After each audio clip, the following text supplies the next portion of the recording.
Okay, let's get into this. We're doing a deep dive today on XR Advent 2026. Work awaits. And this is a really fascinating blueprint for how career discovery might be completely reimagined. It really It's is. from a company called Puolukka Games Jobs Oy, and it's not just another job board. It's this 24-day immersive countdown where you, the user, get to actively step into future roles. That phrase step into is so important. Right. It uses extended reality to make finding a job feel, I guess, immediate and almost physical, Mm. all leading up to December of 2026. Exactly. And what's so clever here is how they've taken, a really traditional holiday thing, the Advent calendar, and turned it into this powerful, active tool for finding talent. So that's our mission today. Yeah, our mission is to unpack how this whole blended reality ecosystem actually works. We need to go past the flashy user experience and look at the tech that makes it accessible to Is that everyone. the employer side of it too? Yeah. Right, the employer ecosystem that fuels it. And maybe most importantly, the long-term vision that can make this Finland's, well, its main talent pipeline for years. I think that's a great place to start, the immediate user experience. It's a 24-day countdown. Hmm. Every day, a new door unlocks a new future. Hmm. It changes the whole game from searching to engaging. Precisely. And the genius of it is the sheer simplicity of how you interact with it. They realize that one of the biggest psychological hurdles in job seeking is just all the admin, the friction. All the endless scrolling, yeah, the resume tweaking. Exactly that. So they just collapse that whole distance between being curious and actually getting a job into a really simple three-step mantra. Okay, walk us through those 3 steps because they really do capture the whole philosophy. It's all built around a spatial metaphor. So first, you look around, you just observe the virtual space, you see the doors in front of you. Simple enough. Second, you choose. You just pick any door that looks interesting. There's no commitment, no penalty. And then finally, you step in. You physically cross the threshold. You cross the threshold into a new job possibility. That simple sequence, look, choose, step in turns passive browsing into a really active career move. It really does change your mindset, doesn't it? You're not filling out forms about where you've been. You're literally moving toward where you could go. And that step in part is so critical. It's not a click. When you step across a threshold, even in XR, your brain registers it as a physical change of space. It's a tiny commitment, but it's more engaging than just clicking learn more. Infinitely more. It moves the whole process from paperwork to exploration. Okay, so let's talk about what's behind those doors. Because the source material is very clear. This isn't just a digitized job description. No, not at all. It's living content. Every single door is tied to something real. A real Finnish company, a real role they're trying to fill, and a clear path of skills you'd need for it. And this is where it gets really good. They replace those boring lists of requirements with these micro experiences. They let you live the job for a minute or two. Yeah, the examples are fantastic, and they're very sensory. You might find yourself shadowing a nurse with 360-degree video, so you get a real feel for the managed chaos of a hospital ward. Or what about the tech one? Or you could be coding with a game studio team through a shared heads-up display, a HUD, and getting instant feedback on a little task. But the one that really stood out to me was the bakery. The idea of tasting logistics with haptic feedback. Right. Hold on, let's spend a second on that. What does that even mean, to taste logistics? How does that feel? Well, it's about turning a process into a physical feeling. So as you interact with the virtual environment, maybe you're stacking pallets or running a packaging line, the haptics in your controller or suit simulate the resistance or the weight. So you'd feel a vibration. You might feel the rhythmic thud of a stamping machine or the distinct vibration of a conveyor belt moving boxes. It turns an abstract idea, like workflow, into a visceral memory. It makes it unforgettable. That deep sensory layer is what makes it stick. Okay, so let's talk incentives. It's an advent calendar, so you have to get a gift. Correct. And these aren't just trinkets. When you finish an experience, you unlock skill surprises wrapped as gifts. And these are basically micro-credentials. Exactly. Bite-sized accreditations, digital badges, micro-certificates, all directly linked to the job you just explored. So you finish the nurse shadowing, and you might earn a badge for, say, basic patient empathy awareness. Okay, but I have to play devil's advocate here. Why would a traditional company, one that's used to 4-year degrees, actually value a 3-minute empathy badge? Doesn't that sort of devalue real credentials? That is the multi-million-dollar question. And the system's design is really smart about this. The value isn't about the time you spend, it's about portability and verification. Huh.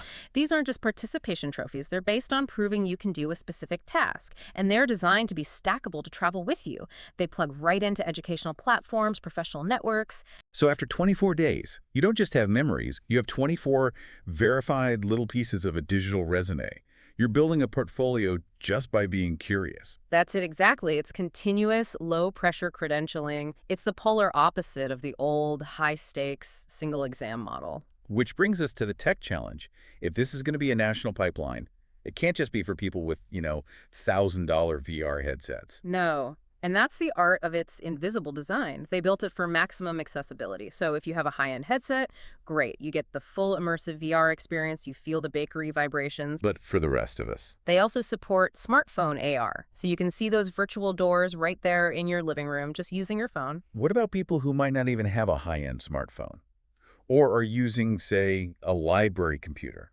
That's the most critical piece. There's a WebXR fallback. That means the core experience runs in a standard web browser. You could access it from a public library kiosk. It ensures that your hardware doesn't lock you out of a career opportunity. And it all syncs, I assume. Your progress isn't lost if you switch devices. Oh, absolutely. It's seamless. The system knows it's you, whether you're on a headset, your phone, or a PC. Your unlocked doors, your badges, they're always with you. Let's go back to those little design details, the things that make it feel real. You mentioned the haptics. The audio design is just as brilliant. They use spatial audio, so outside a door you might hear some soft, festive music. The moment you step through, the soundscape shifts instantly. To the sounds of the actual workplace. To the hum of a server room for a fintech job, or the clang of machinery for a logistics role, the sound gives you instant context. And the text. Yeah. You mentioned the text is minimal because you don't want to break the immersion. Yeah, we're talking about optimizing for a single glance.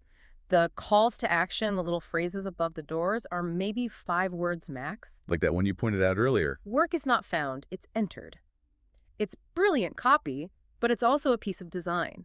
It instantly reframes your role in this whole process. And that brevity must be crucial for localization, too, for translating between Finnish and English. Absolutely vital. When the text is that short and punchy, it translates easily without losing its rhythm or intent. It keeps the screen clean and lets the visuals and audio do the heavy lifting of telling the story.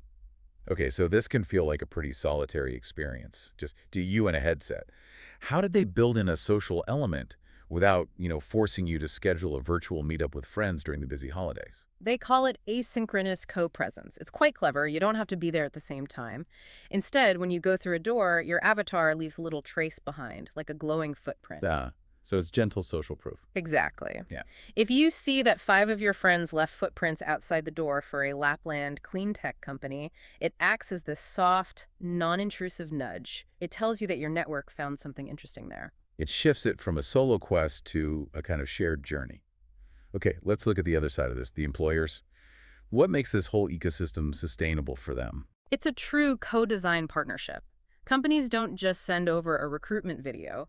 They work with Puolukka to design their 3-minute story arc, the skill challenge, and the contact hooks for people who are really engaged. So it's basically pre-qualification disguised as a festive game. That's a great way to put it. And it's not just the huge corporations, right? The source material stresses the variety. That's the democratization part. They made sure to get small and medium-sized businesses in there alongside the big names. And they got regional variety too. Everything from Arctic clean tech to Helsinki fintech. How do the smaller companies afford it, though? Surely building a custom XR experience is expensive. It would be, but Puolukka provides turnkey XR templates. Okay, break that down. What's in a turnkey template? Think of it like a pre-built shell, a standardized factory floor or an office layout with interaction scripts already built in. The small company just has to plug in their branding, their story, and the specifics for their skill challenge. So it lowers the barrier to entry massively. Massively. It levels the playing field, so a small regional company can offer an experience that's just as polished as huge corporations. Okay, so the companies put in the work, but what's the payoff? What do the recruiters get on January 1st? They get access to the recruiter dashboard. They call it analytics under the tree. And this is the engine that turns all that holiday fun into actual qualified leads. And we're talking more than just view counts. Oh, much more. The data is rich, and it's all GDPR compliant. Recruiters see heat maps of which doors got the most traffic. They see completion rates for the mini tasks. So they know who was just looking versus who was actually engaged. Precisely. And most importantly, they get exit sentiment scores. Did a user leave feeling excited and motivated, or did they leave feeling overwhelmed? How does that data change how they recruit? It lets them be surgical. For instance, they might see that users showed high motivation for a certain role, but had low completion scores on the task. That tells them the task was probably too hard. So they can adjust. They can adjust their outreach. They can contact that user and say, hey, we saw you were really interested. Let's talk about a training path for that skill. They're starting conversations with warm leads before the January hiring rush even starts. That's a huge advantage. Okay, so let's look beyond the holidays. Day 24 is over. What happens next to keep the momentum going into 2027? The post-calendar journey is really well thought out. First, all those badges you've collected can be converted directly into LinkedIn credentials. So they have immediate real-world value. Immediate value on your professional profile. Second, everyone who finishes the calendar gets access to a year-round XR jobs portal, so those doors effectively stay open. And what about the super users, the ones who finished all 24 challenges? They get special invites to hybrid hiring fairs in the new year, and this is where it all comes together. The virtual doors they explored in December reopen as physical booths at these fairs. Wow, so it brings the virtual exploration right back into the real world. It completes the circle. It turns virtual interest into a real handshake, a real interview, a real job. So this isn't just a one-off campaign. They're building this to last. It's explicitly designed as a tradition. The 2026 version is just the start. It was built with a modular architecture, what they call the blueprint for annual rerun. Meaning they can swap out industries each year. Easily. They can unplug one sector and plug in a new one, maybe focusing on the green transition one year or the care economy the next. It keeps it fresh and relevant every single December. And they're already planning for 2027. Yes. They're inviting people to co-create the themes, to decide what sectors need the spotlight next. The goal is to make this the signature talent tradition in Finland. It really is a system that manages to gamify career discovery and credentialing at the same time. And it drives home that idea. You don't find work anymore, you enter it, you explore it. You really do. It completely flips the old passive model on its head. It's a huge shift. It is, and it leaves us with a really provocative question to think about. If our skill portfolios are going to be built from these stacked, bite-sized digital badges that we earn in these kinds of immersive worlds, how does that change the very definition of a qualified candidate for traditional employers? The one still asking for a 4-year degree on paper. Exactly. And beyond that, if this model works for Finnish tech and healthcare, what other industries are next? What other sectors are ready for this kind of deeply sensory, immersive recruitment? It's something to watch as this whole blended reality space really starts to change how we think about starting a career.